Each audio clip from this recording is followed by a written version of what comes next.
partir do versículo 1.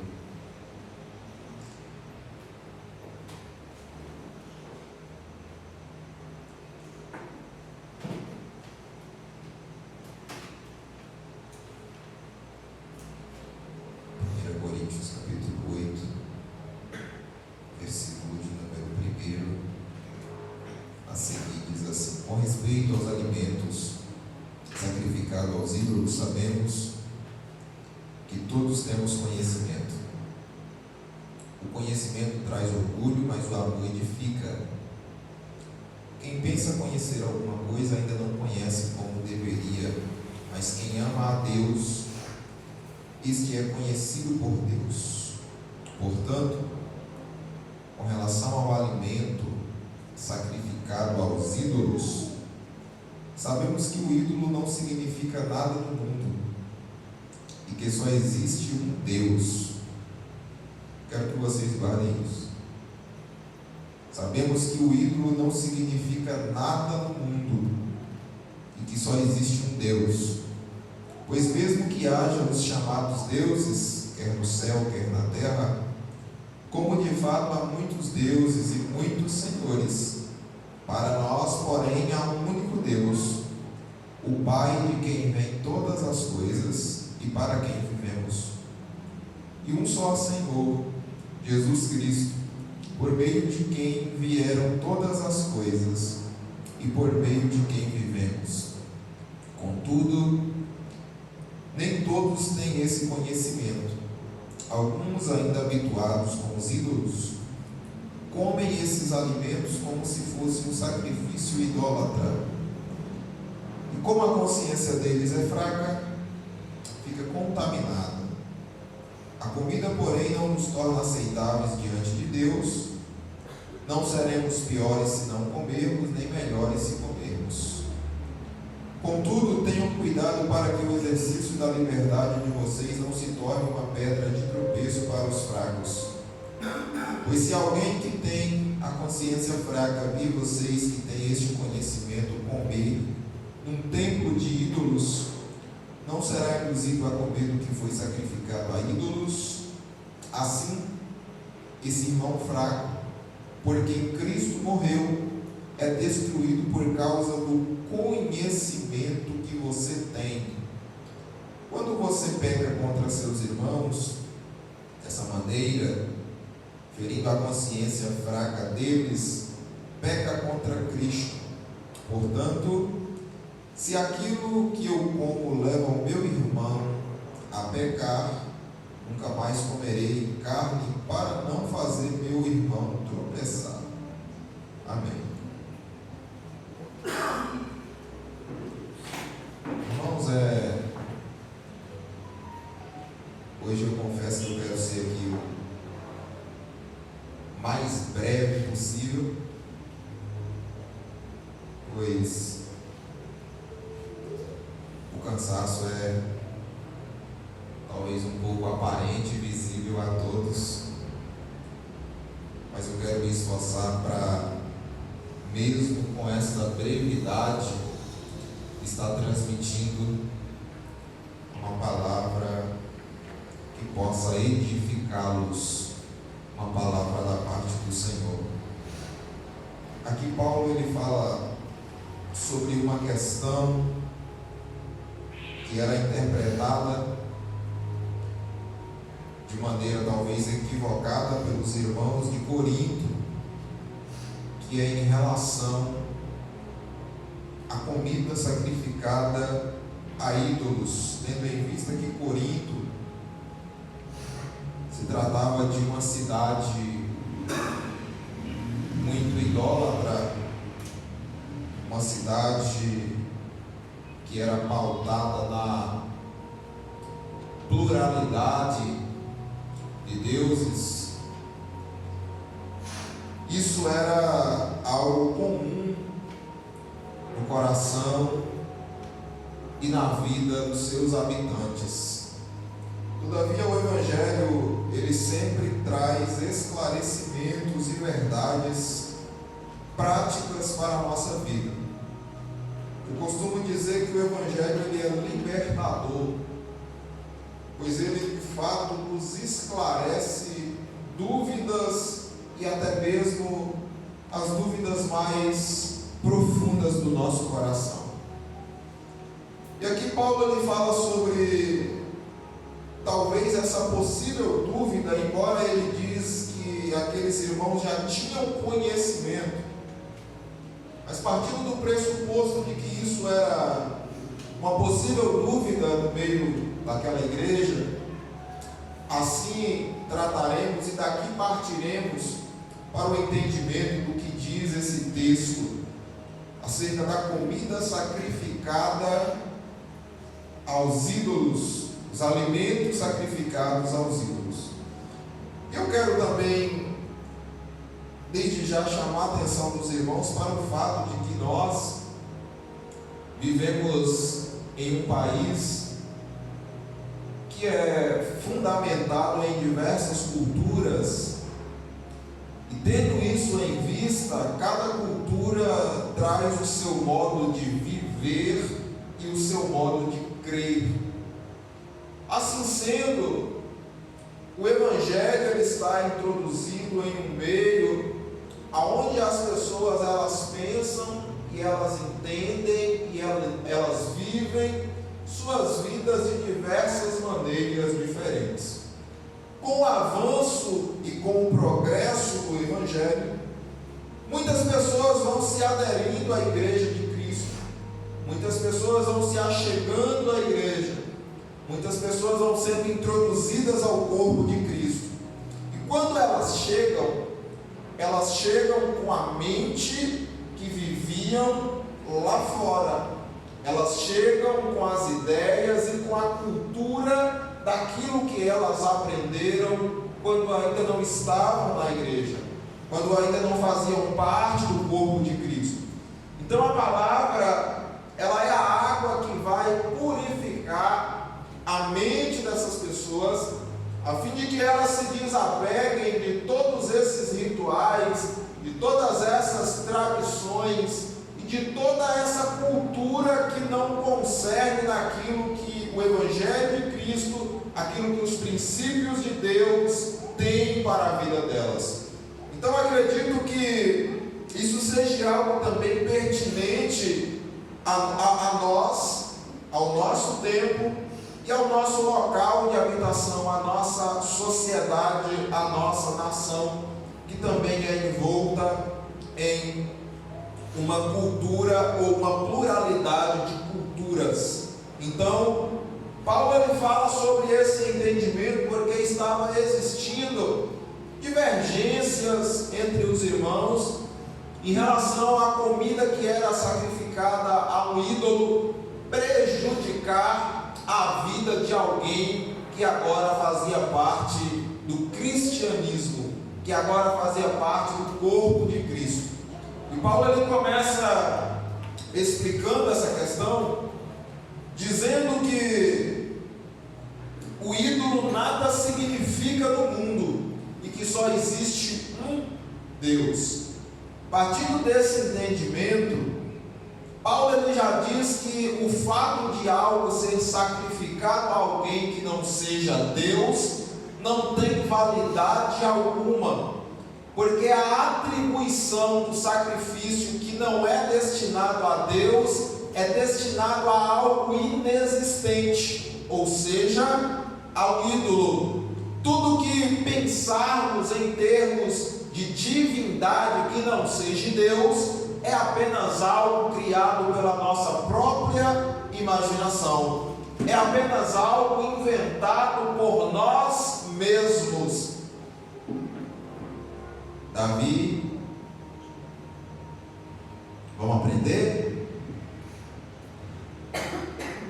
Então Paulo ele já traz a princípio aqui essa verdade de que algo que está sendo apresentado ou oferecido a sacrifício a uma divindade que não seja Deus é algo que não existe, é algo inexistente. Portanto, em relação ao versículo 4, ao alimento sacrificado aos ídolos, sabemos que o ídolo não significa nada no mundo. Nós que temos o conhecimento do Evangelho, sabemos que só existe um único Deus, e de que Deus não tem adversário, Deus não tem inimigo. Deus, ele é absoluto, ele é soberano, e ele reina de geração em geração, de século em século, e ele reinará assim para todo sempre. Deus, ele é esse Deus que chamamos de atemporal, ou seja, ele está além das fronteiras do tempo, ele está além das limitações do tempo. Quando ele disse a Isaías que mesmo antes que houvesse dia eu sou, ele está querendo dizer que antes que o dia pudesse existir, ele já era, ele já estava lá. Então Paulo, ele traz esta verdade, e é uma aplicação que eu quero fazer aqui, para talvez uma desmistificação da qual nós, vindo de uma cultura tão abrangente, tão pluralizada como a nossa, trazemos para cá. Às vezes nós estamos na igreja, mas trazemos resíduos da cultura que vivíamos lá atrás, antes de estarmos na igreja, e tratamos isso como algo relevante na nossa vida. Tratamos isso como algo que merece talvez atenção na nossa vida. Ou seja, nós às vezes olhamos para Deus e achamos que Deus, ele tem um inimigo que está lutando com ele, a fim talvez de nos separar dele, a fim de talvez nos afastar dele, a fim de talvez nos roubar dele, ou alguma tentativa dessa natureza. Ou seja, vindo de uma cultura que foi trazida lá de fora, que foi herdada lá de fora. Todavia, com esse entendimento de que Deus, ele é único e ele é absoluto, nós passamos a ter mais segurança, ou seja, nós passamos a ter mais certeza, nós passamos a ter mais convicção dentro do nosso coração acerca de coisas que talvez damos importância, mas que não deve ter importância e nem um tipo de influência na nossa vida. A questão aqui era: pode comer um alimento que é sacrificado ao ídolo? A princípio, a primeira resposta é: o ídolo não é nada no mundo. Ou seja, o ídolo é alguma coisa para quem acredita nele. O salmista fala sobre ídolo como um objeto feito por mãos humanas, como objeto incapaz de emitir qualquer movimento, ao menos que alguém o movimente. O salmista fala do ídolo como algo imóvel, como algo projetado pela mente humana e pelas mãos humanas, a fim de que aquele objeto fosse um Deus para quem cresce nele, a fim de que aquele objeto fosse algo relevante para quem cresce nele. Mas isso trata-se da crença que alguém dá ao ídolo, e não ao que de fato o ídolo representa. Então, essa questão de pode comer um alimento sacrificado ao ídolo, Paulo, ele traz essa primeira resposta. Eu quero enfatizar isso para nós podermos continuar no texto. Sabemos que o ídolo não significa nada no mundo e que só existe um Deus. Só existe um Deus. Então, independente da crença de outros, a nossa fé, ela está vinculada a apenas um Deus. Independente da maneira que outros creem, tem pessoas que creem em outros deuses, e cada um crê no que quer. Mas falando do Evangelho, só existe um único Deus, e os ídolos que são possíveis deuses, eles nada representam no mundo, eles nada significam no mundo. Pois mesmo que haja os chamados deuses 5, quer no céu, quer na terra, como de fato há muitos deuses e muitos senhores, Para nós, porém, há um único Deus, o Pai, de quem vêm todas as coisas e para quem vivemos, e um só Senhor Jesus Cristo, por meio de quem vieram todas as coisas e por meio de quem vivemos. A minha verdade é que o contexto está tratando de algo bem específico, ou seja, o fato de alguém poder ou não comer um alimento sacrificado a um Deus. Mas nós, às vezes nós cristãos, com uma visão mística em relação à cultura em que estamos, às vezes acreditamos em tantas coisas e atribuímos tantas coisas a ídolos, a criação e a invenção da mente e das mãos humanas, que nada representam no mundo.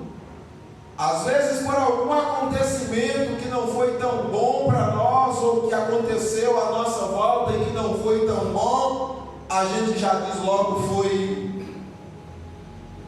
o diabo. A gente sempre vê o diabo em tudo que é ruim, mesmo sabendo que as nossas vidas estão seguras nas mãos de Deus. Nós por vezes tendemos a acreditar que mesmo com isso, mesmo com essa segurança, nós somos ainda vulneráveis àquilo que a nossa própria mente criou, aquilo que a nossa própria mente projetou, mas que a Bíblia diz que no mundo ele não significa nada. Então o amadurecimento, como eu disse, a palavra ela é libertadora por conta disso. Às vezes nós queremos atribuir a algo uma realidade que ele não tem, que ele não representa. Às vezes nós queremos atribuir poder de influência a quem não tem poder de influência. É apenas algo criado pela nossa própria mente ou criado pela mente de outros e foi passado a nós e nós herdamos isso. Porque hoje existem tantos ídolos, e eu quero utilizar essa expressão até por respeito, mas na nossa cultura esses ídolos são chamados por nomes, assim como em cada cultura existe os seus ídolos, e cada ídolo tem um nome e representa algo ou algumas coisas específicas dentro daquela cultura. Na nossa não é diferente. Alguns adoram o ídolo tal, outros atribuem ao ídolo tal determinada coisa. Todavia nós que temos a mente purificada pela palavra do Senhor, podemos entender que eles não significam nada no mundo, porque só existe um Deus. Ele é soberano e dominador sobre todas as coisas. Nada pode o deter em relação aos seus feitos e aquilo que ele já predeterminou a fazer. Todas as coisas acontecem. O apóstolo Paulo, no capítulo 17 de Atos, quando ele está pregando na cidade de Atenas e ele está falando sobre Deus, ele diz que em Deus nós vivemos, nos movemos e existimos. Isso significa que tudo dentro do contexto da vida, desde o fato de nós nos movermos, nós existirmos, está vinculado à pessoa do Senhor. Ele tem o poder da morte, ele tem o poder da vida. A Bíblia diz que ele abençoa e ele também deixa de abençoar. Observe que todas essas prerrogativas estão vinculadas à pessoa de Deus e não a um ídolo, como muitas pessoas acreditam. Para muitos existe um ídolo que faz chover, para outros existe um ídolo que dá a sorte do casamento, para outros existe um ídolo que dá a cura, para outros existe um ídolo que traz a prosperidade, mas nós acreditamos, conforme a palavra nos instrui, que não existe influência alguma, que não significa nada no mundo esse tipo de crença e esse tipo de cultura que nos influencia a pensarmos e a voltarmos o nosso coração para essas coisas, porque só existe um único Deus. Versículo 6: para nós, porém, é o único Deus, o Pai, de quem vem todas as coisas. Do Senhor vem todas coisas. E às vezes, nós, mesmo com essa informação dentro de nós, e talvez mesmo não estando dentro, mas estando acessível a nós, através da palavra, nós acabamos voltando o nosso coração para coisas que são totalmente vãs e que não têm nenhum significado e nem são dignas de aceitação. Por meio de quem vieram todas as coisas e por meio de quem vivemos. 7. Contudo, nem todos têm esse conhecimento, e isso é verdade. E às vezes muitos pensam dessa forma porque não conhecem. São esses que não conhecem que precisam ser instruídos, ensinados, orientados conforme a palavra de Deus.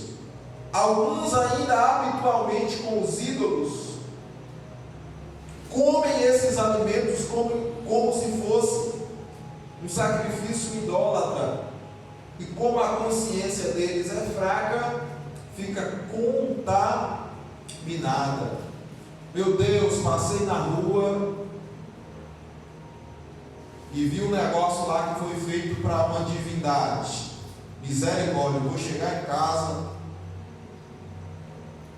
e vou orar para Deus cortar o laço. Vou orar para Deus queimar com fogo. Às vezes a nossa consciência é fraca e fica contaminada quando vê essas coisas. Aí tem gente que de forma desrespeitosa, porque isso é um desrespeito.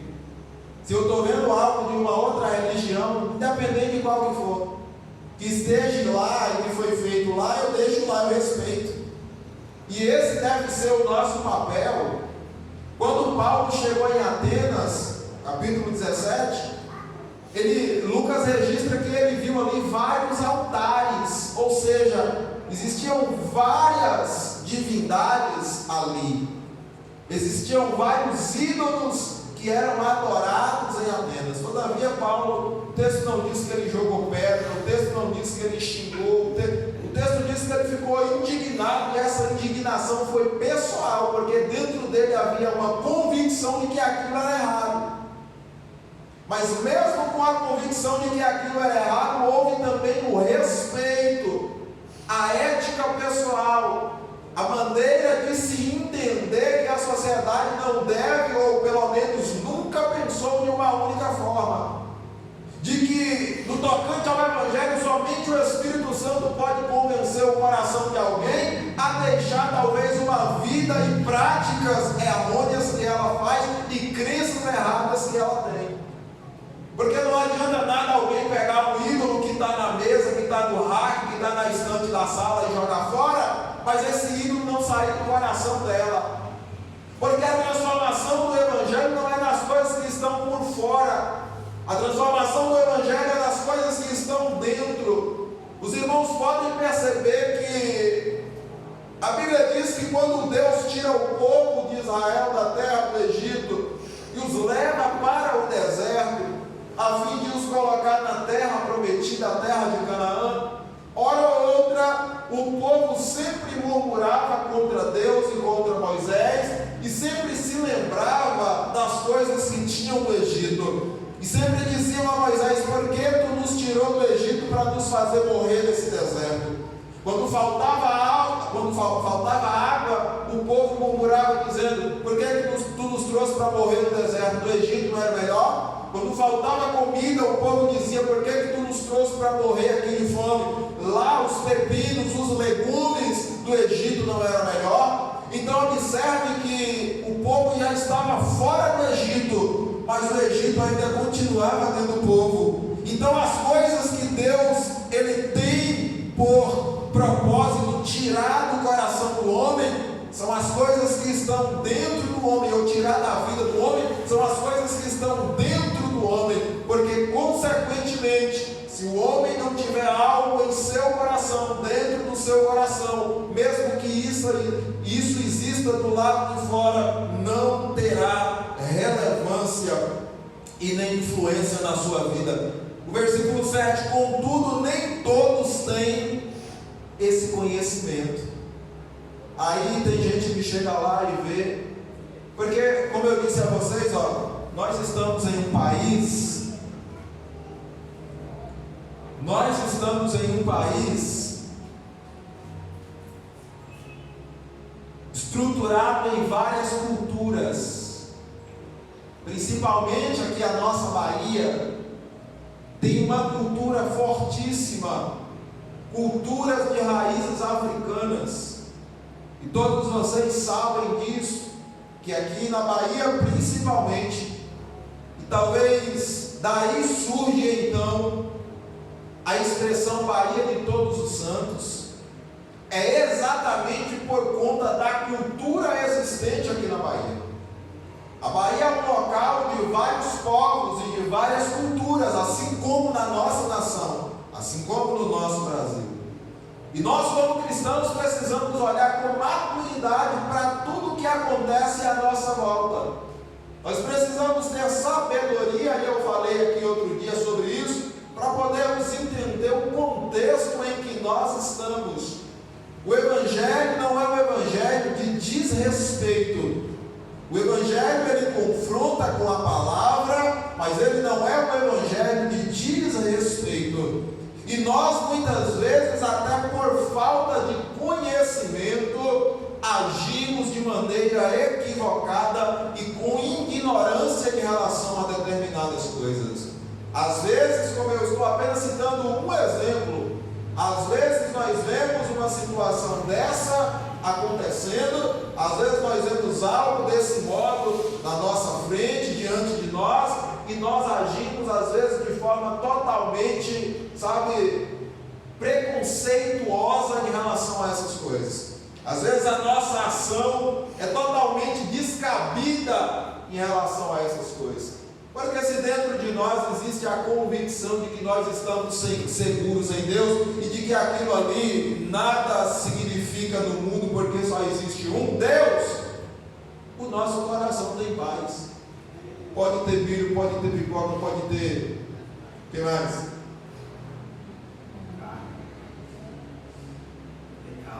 Carne hoje está difícil, viu?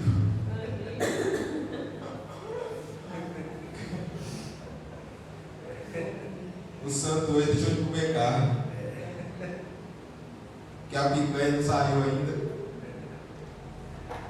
O santo está comendo só milho, pipoca e...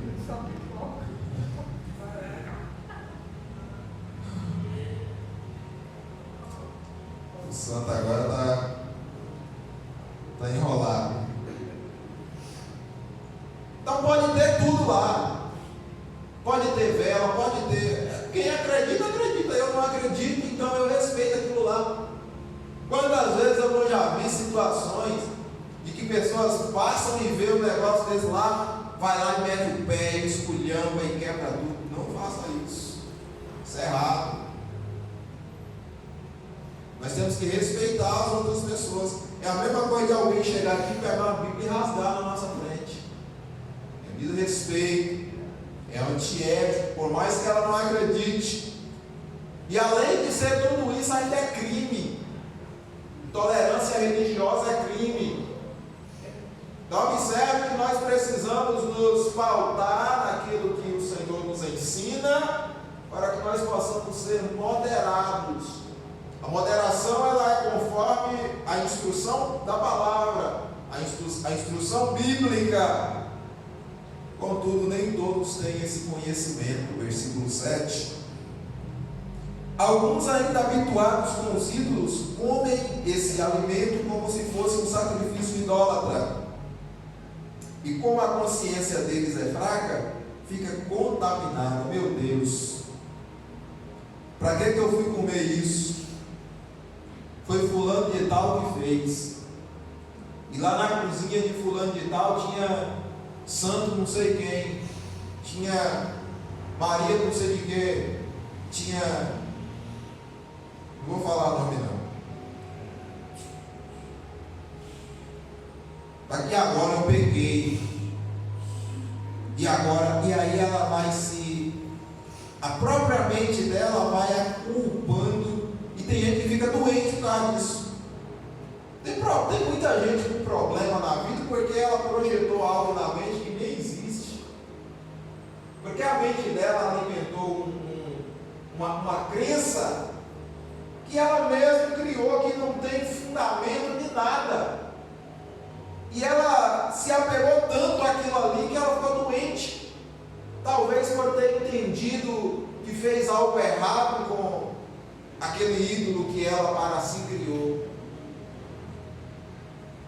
Então Paulo diz: e como a consciência deles é fraca, fica contaminada. Meu Deus, para que eu fui comer isso? Nós mesmo tínhamos uma cultura, né? Eu vou falar isso aqui para vocês, porque se é culto de ensino é para aprender mesmo. Existe uma comida baiana, eu não sei nem se eu posso chamar de comida, mas é um tipo de comida, não é? Que eu particularmente gosto muito, que se chama acarajé. Mas pelo fato de ser muito tradicional nos meios da cultura afro, a igreja por muito tempo diz: não come isso não, isso é coisa do diabo. Não come isso não, porque isso é consagrado. E aí muita gente fica sem comer, porque diz que foi consagrado e que ela não pode comer. E às vezes aqueles que comem ficam doentes.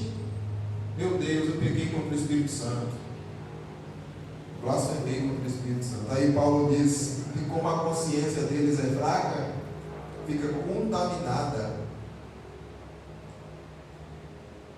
A comida, versículo 8, porém não nos torna aceitáveis diante de Deus. Você já viu aquela crença que não pode comer carne de porco? Tem uma turma aí que não come carne de porco, porque diz que é impuro. Tem outros que não comem determinados tipos de carnes, porque observe que até na nossa cultura existem tipos de animais que não são comestíveis, não são utilizados nesse cardápio ou no cardápio da comida, das refeições brasileiras. Só que quando nós observamos outras culturas, principalmente culturas do Oriente, nós vemos que muitas coisas que são talvez até proibidas aqui para o consumo humano, lá já são legais. Eles já comem, eles estão vivos até hoje, assim como nós também estamos vivos até hoje. Agora tem outros que acreditam que não pode comer. Isso é errado? Não é errado, desde o momento que elas não imponham isso como uma regra para que todos sigam. Ou seja, não pode comer, eu não vou comer. Agora, o fato de isso servir para mim não tem que também servir para outro como regra. Tem pessoas que comem, tem pessoas que não comem. Paulo diz: porém, a comida não nos torna aceitáveis diante de Deus. Não seremos piores se não comermos, nem melhores se comermos. Ou seja, dependendo daquilo que eu coma, eu posso até dar uma dor de barriga, dependendo do que é, dependendo do que está ali no prato, ou está ali na mesa. Isso aí vai trazer, no máximo, efeitos de má digestão, de uma bactéria por falta de higienização adequada daquele alimento. No máximo vai trazer isso aí. Agora, concernente à vida, o Evangelho, a vida espiritual, o contexto de vida espiritual, Paulo está dizendo que isso não tem nada a ver. O 9, contudo, tenham cuidado para que o exercício da liberdade de vocês não se torne uma pedra de tropeço para os fracos. Vamos entender isso melhor? Verso 10. Pois se alguém que tem a consciência fraca vir você que tem esse conhecimento comer um templo de ídolos, não será induzido a comer do que foi sacrificado a ídolos. Assim esse irmão fraco, por quem Cristo morreu, é destruído por causa do conhecimento que você tem. O que Paulo está querendo dizer? vocês que sabem que isso não significa nada, vocês devem até evitar, mediante o exercício da liberdade de vocês, contaminar a mente, a consciência de um irmão que tem a mente fraca, a consciência fraca, através do que vocês comem. Se o que você está comendo está induzindo o seu irmão que tem a consciência fraca a pecar, se isso está levando o seu irmão a errar, evite, corte.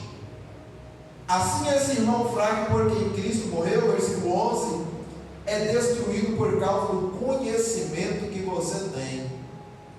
Ou seja, ele vai na influência, come também, mas a mente é fraca.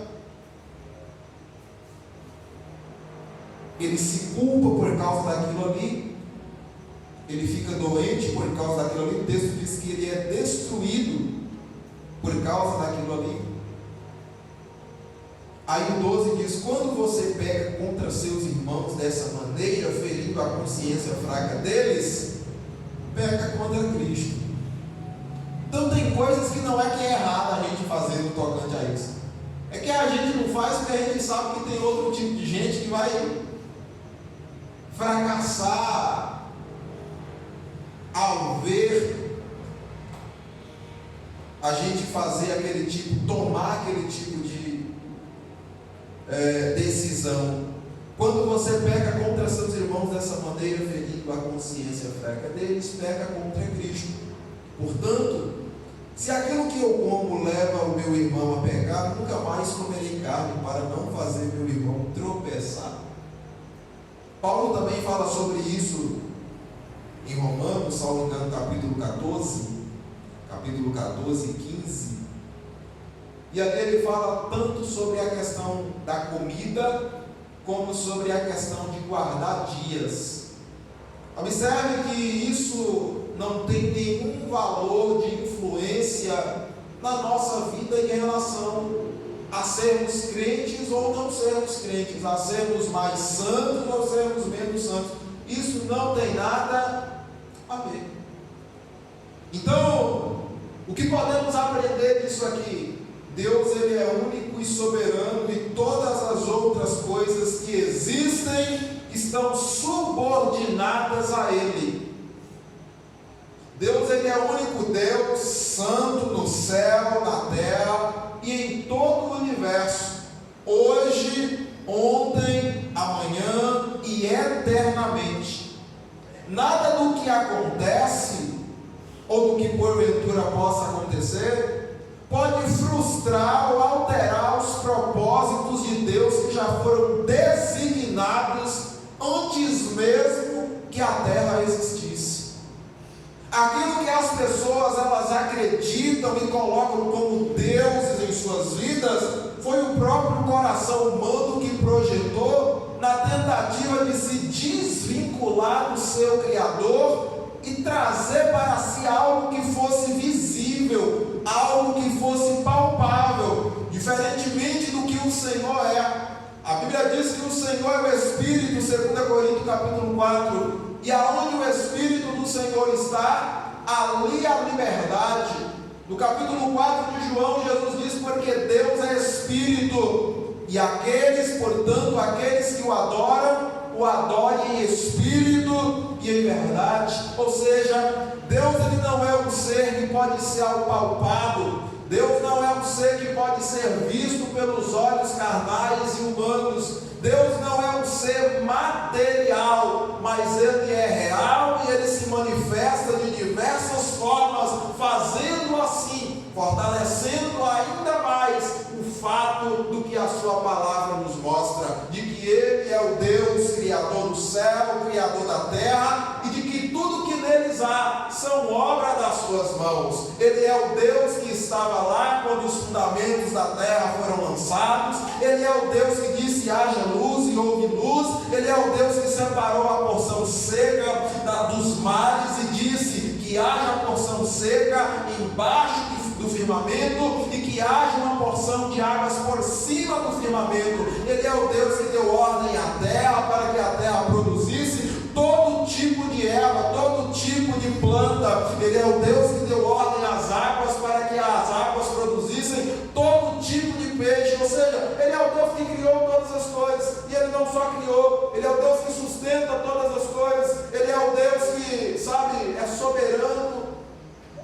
todo o tempo. Então tudo que existe por aí que não converge em Deus é apenas algo da imaginação humana, que foi projetada, que foi feito, mas que não tem significado algum. Então quando alguém diz, olha, os inimigos de Deus, Deus não tem inimigo. Já pensou se Deus tivesse inimigo? Que Deus é esse? Existem aí vários inimigos. Deus é absoluto soberano. Deus, ele é único. Aquela pessoa que se diz que é inimiga de Deus, ela só acorda de manhã porque o ar que ela respira vem de Deus. Então Deus não a tem nem como uma inimiga. Deus tem ela como alguém que carece de misericórdia e que recebe a oportunidade de arrependimento a cada dia, a cada manhã. E as outras coisas que existem, os ídolos, os santos que existem, eles são apenas insignificantes no mundo. Eles servem apenas para quem acredita neles. Pelo contrário, eles não significam nada. Que possamos nos munir desse entendimento, que a nossa mente possa se abrir para esse horizonte de informações tão preciosas que o Evangelho tem nos trazido por esses dias, por esse tempo. Que o nosso coração possa compreender a cada dia mais aquilo que o Senhor tem a nos ensinar através da sua palavra. Que Deus abençoe a vida de vocês. Obrigado pela paciência e atenção. Né, Davi?